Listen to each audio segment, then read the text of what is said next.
So that was really a really interesting set of issues from Joanna, and one of the things that struck me, and it struck me before, which she did touch on, was this idea that where there's an incentive, where there's something in it for people, they are quite happy to say they're disabled, for example. So I mentioned in the conversation with Joanne the blue badge situation, where people, it seems to me, are quite happy to go and own up to, using that language, to being disabled. They'll fill in all the forms. They'll big up the fact that their walking's rubbish and they can't breathe and whatever else. And then they get the blue badge. I'm not having a go at them for that. I'm just simply saying that when it suits us, or when it suits some people, being disabled is all right. And I can think of other examples, like the cinema, for example, getting in on a free pass and stuff. Absolutely, and you can take someone like your carer. How many Yes. girlfriends have been my carer for the evening? Um, don't always tell them that. They think I'm just being really generous. I agree, and I even remember being 16, 17, trying to get my head around some of this, and I thought I'm disabled when I want to be, Yeah. because there were sort of access and tweaks. So why are they doing it now then? Well, I mean, Joanna mentioned it, and we had Lawrence on, didn't we? And Lawrence mentioned it. This the kickoff point seems to be shopping. You know, getting home deliveries. That seems to be, so. That's the equivalent blue badge. So Right. if I can wave my disability at it, I might well jump the queue ahead of everybody. And actually, what's interesting, and I own this. I have quite liked jumping queues at times. You know, it's been quite nice. And when many years ago, when my kids were younger, we went to Disney World. It was fantastic. We just kept getting on the ride, straight to the front of the queue again. And the bloke said, "Haven't you done this before?" Yep, we're doing it again. But I think they've tightened up since then. Do you apologize? I mean, I've been pushed to the front of a queue somewhere, and as I'm going past, people go, "Oh, sorry, sorry." I Yeah, I mean, I do. don't Yeah, say I'm not going to. I still do no, it. I go, "Oh, I'm ever so sorry." it happens. It must. I don't think this happens to you at airports because you're It is independent airlines. right up to the gate, aren't you? But I'm often escorted, and there's this massive queue going through the security bit. Wheelchair coming through. Mind your backs, you know, all that. And I just cover myself. I put my head in my hands. I hate it, but Act- I don't like the fact that I have to wait half an hour.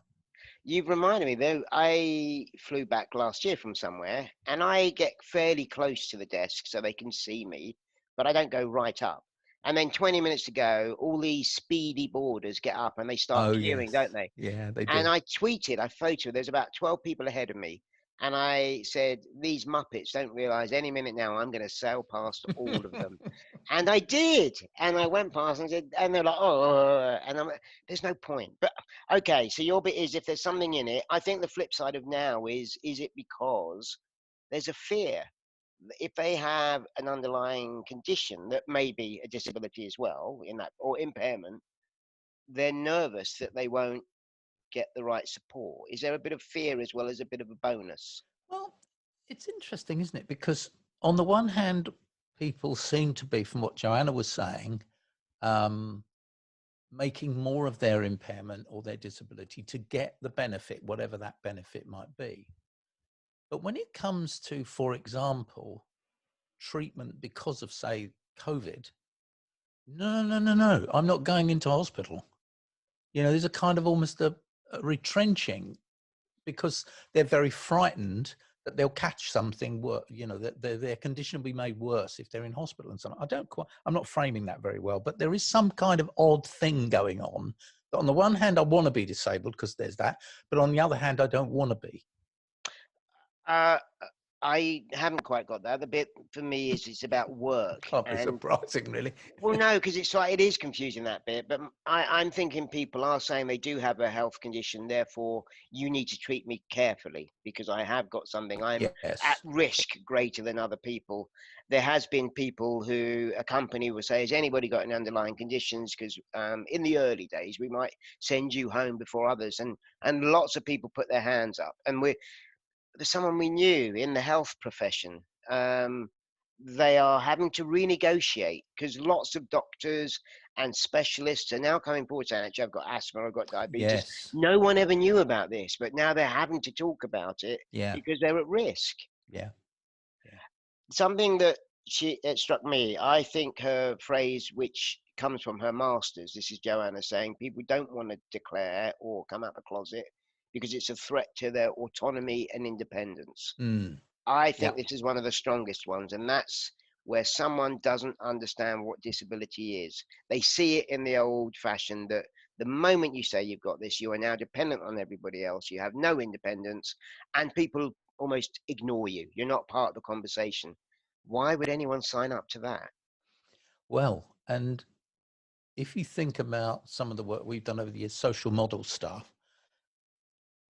when you're told you have a condition, say, which is long term, it's going to last forever, and it will get worse or maybe disable you more and more. What are your references for how you're now supposed to be? Well, one is be pathetic and get everyone else to do stuff. The other is be heroic and deny totally you've got anything and you can cope. You know, it's that they're the two classical positions. And to be fair to human beings, what other role models are there? Well, there are the Olympic athletes, of course, the Paralympians. I could be one of them. Well, that is so.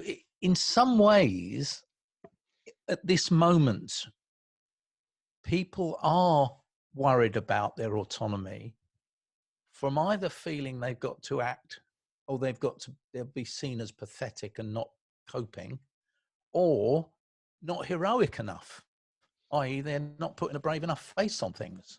I made a little monologue. Someone wrote a monologue, and then I performed it in front of a camera. And this is something I've done during lockdown. I put it on my Facebook. I've not normally done that sort of thing.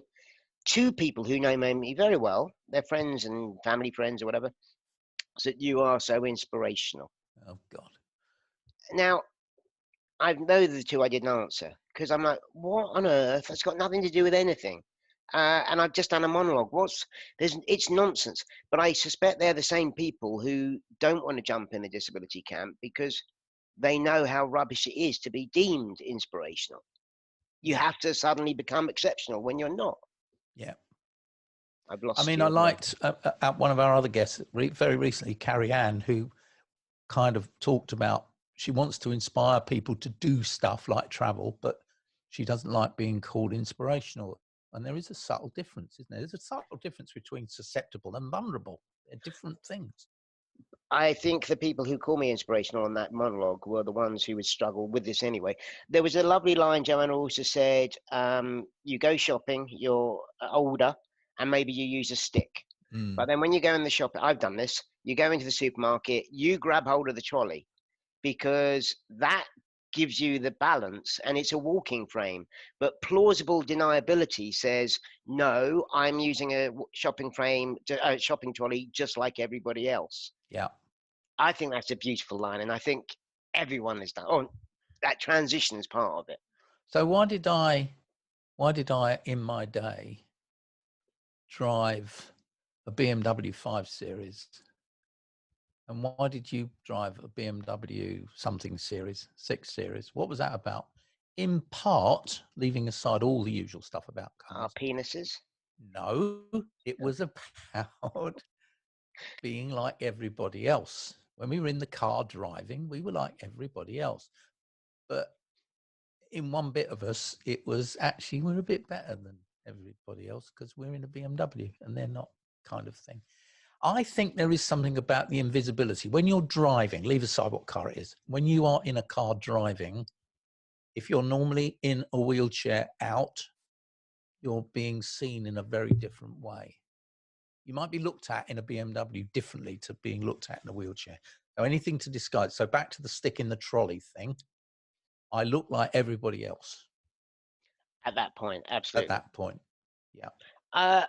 You have got a nature that you bring me into your same things. I don't know. The car thing wasn't quite like that for me.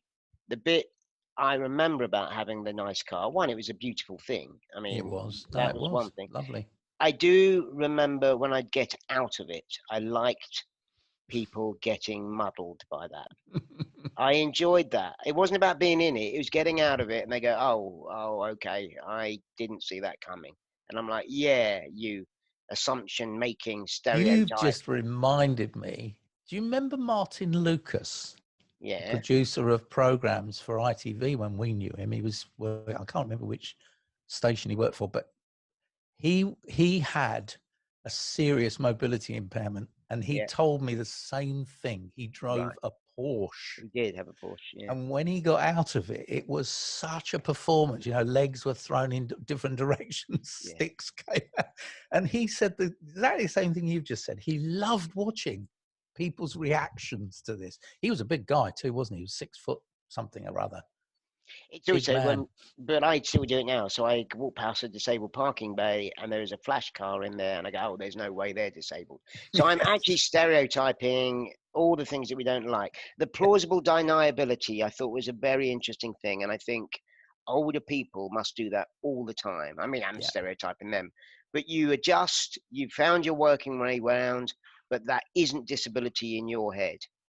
No. And Joanne referenced Maslow's pyramid and all that stuff, but she also touched on, for me, this longevity economy stuff, where designing products that, say, like the iPhone. Now, the iPhone, I have an iPhone and I know it's set for emergency. So if an Apple Watch, if I fall, it will send an alarm to somebody, etc. And it's brilliant. And the Apple Watch, as we know, is fantastic piece of design. It does all sorts of things. I will not wear a pendant. I'm not having a pendant. I'm sorry. I'm just not having one. I don't care. Now, I know lots of people listening to us do have pendants, but it is somehow about looking like other people, having this bit of kit, which does make me feel safer, no question. But it looks nice.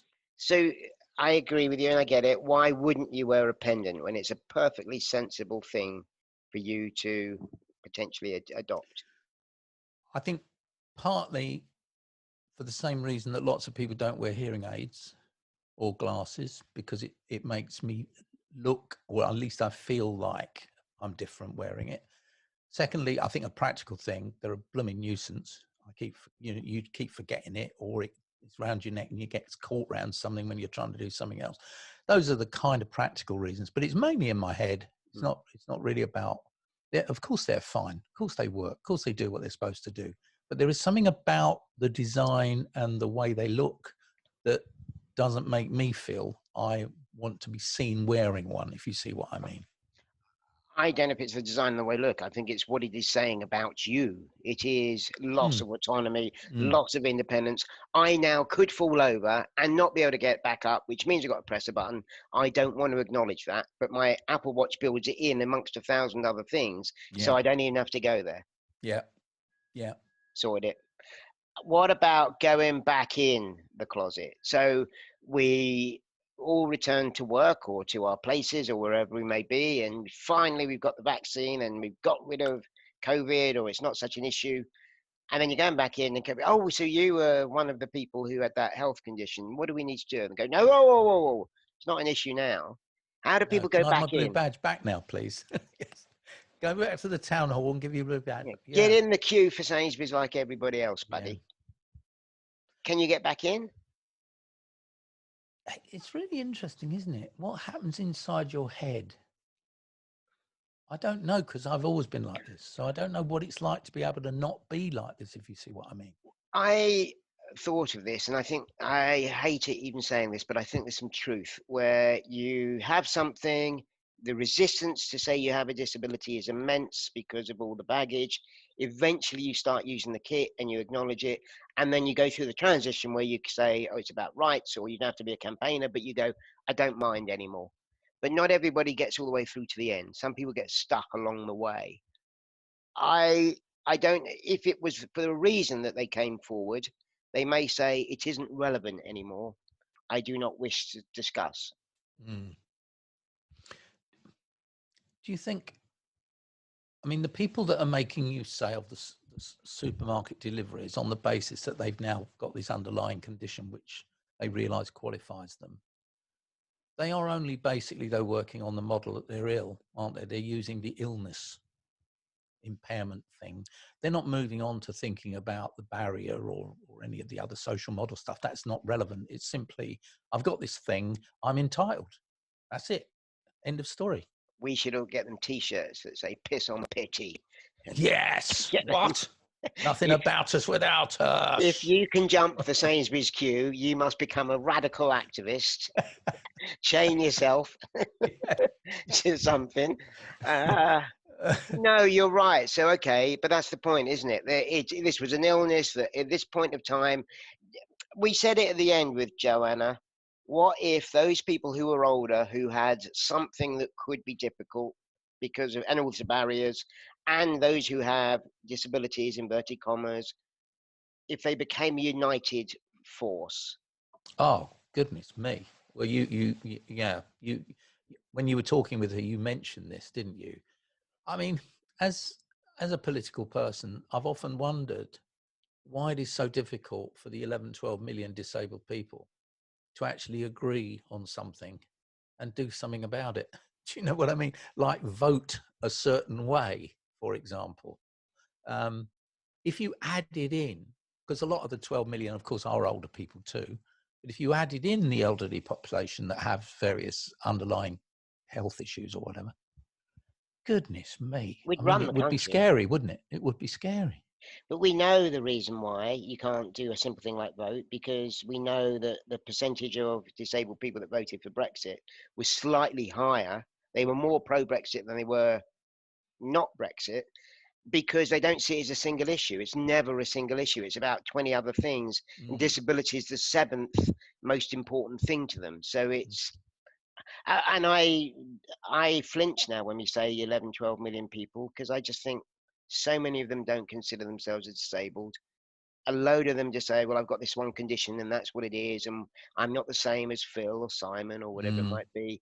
We're such a disparate group, aren't we? If it was Mm. one issue, removing barriers, making it easy, getting rid of stigma, we'd win. Mate, Well, in I've our had a thought. lifetime, we've seen it happen. Probably the most it ever happened was over the Disability Discrimination Act, but then it was mainly led by the campaigning Yeah. voluntary organisations and charities rather than the majority of people. So the mass movement of people have never signed up together for something. Have we stumbled across something? So you, Phil, friend, represent both groups here. You are in the disability camp. You are in the slightly older person camp. I God. think you must be our leader. You must unite us all. First thing I have to do then is put a pendant on, do I? So that the rest of my age group can identify with me. you you got to get over your hang-ups about being older. Yeah, that's for sure. If I wear a pendant, I could well get hung up, couldn't I? Stuck round my lampshade.